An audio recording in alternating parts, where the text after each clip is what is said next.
आज भी स्कंद पुराण कथी है कि भगवान शंकर ने अन्नपूर्णा के दरवाजे पर पहुंचकर जब काशी में भिक्षा मांगी थी तो अन्नपूर्णा ने कहा था, ए शंकर, मैं उस गरीब से गरीब व्यक्ति का भी भंडार भर के रखूंगी, बस एक गलती नहीं होना चाहिए कि जहां भोजन बने उस स्थान पर बैठकर, उस स्थान पर खड़े होकर भोजन बनाते समय उस भंडार गृह में जूता नहीं होना चाहिए। तो मैं भर दूंगी भंडार।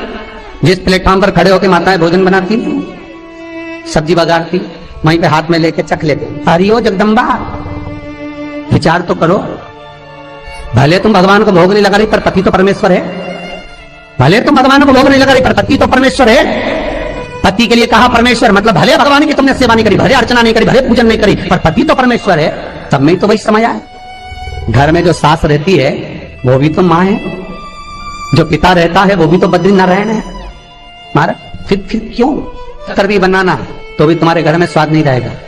और जिस मंदिर में, आश्रम में, भंडारे में जब तक भगवान का भोग नहीं लगता तब तक चखा नहीं जाता, चाहे नमक डला ना डला, मिर्ची डली ना डली, शक्कर डली ना डली, भंडारे के भोजन में जो मिला दिया, आखिरी में फिर भगवान ने अगर पा लिया तब चखा गया कि अब भोजन में स्वाद है कि नहीं है। तो कभी अन्नकूट की जो सामग्री बनती है, सब्जी बनती है, राम भाजी बनती है, राम भाजा बनता है, मिक्स वेज सब्जी बनती है, भगवान के भंडारे की कद्दू की सब्जी बनती है, उसमें आप भले मिर्ची ना डली, नमक ना डला, फिर भी घर में एक पूरी खाते होगे, वहां 4 निपटा क्या होगा?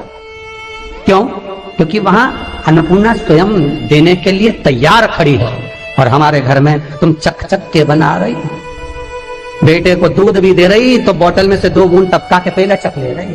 बाहर चले जाओ, बाहर चख सकते हो, बाहर जाकर पाओ, फिर बच्चे के लिए दूध में शक्कर मिला लो। चाय बनाते हुए गैस के ऊपर चाय रखी है, मई उकल रही, मई से चाय की चन्नी से लेके फिर चख ली।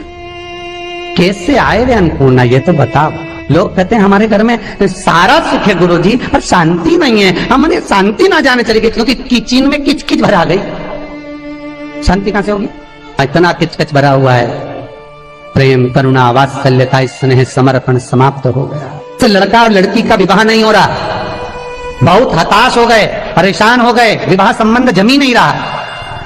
किसी भी बुधवार के दिन तांबे के कलश में चने की दाल को भर लीजिए, किसी भी बुधवार, और तांबे के कलश में चने की दाल को भर लो, उसमें 2 गोल सुपारी रख लो, पूजन वाली सुपारी रखकर 2 सिक्के उसमें रख लो, पीले कपड़े से मुख बांध दो, उसका पूजन करो बुधवार के दिन भी, और गुरुवार के दिन उसका पूजन स्नान करने के बाद करना। पर घर में किसी से बात मत करना, मुख से शब्द मत, मुख झूठा मत करना।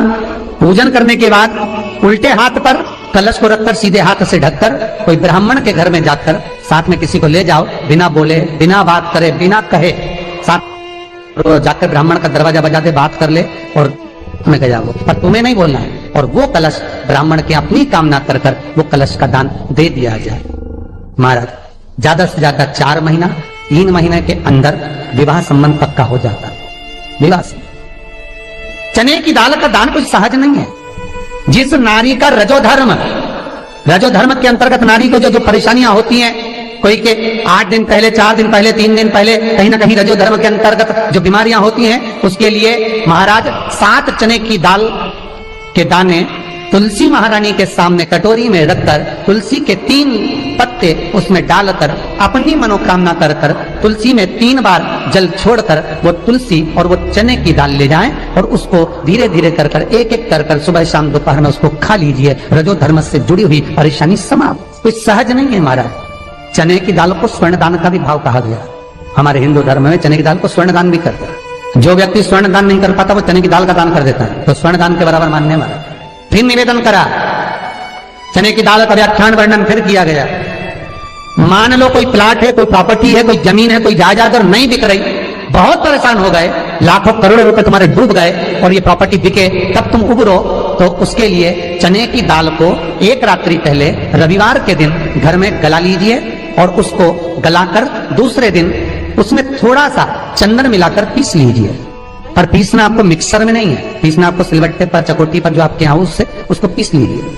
और पीसने के बाद उसमें थोड़ा सा दूध मिलाकर शिव मंदिर में जाकर शंकर भगवान के शिवलिंग का सोमवार के दिन लेपन करिए। लेपन कर कर अपनी कामना कर कर शिवलिंग पर 3 उंगलियां लगा लीजिए। अपनी कामना कर कर जो 3 उंगलियां आपने लगाई है, उंगली हटा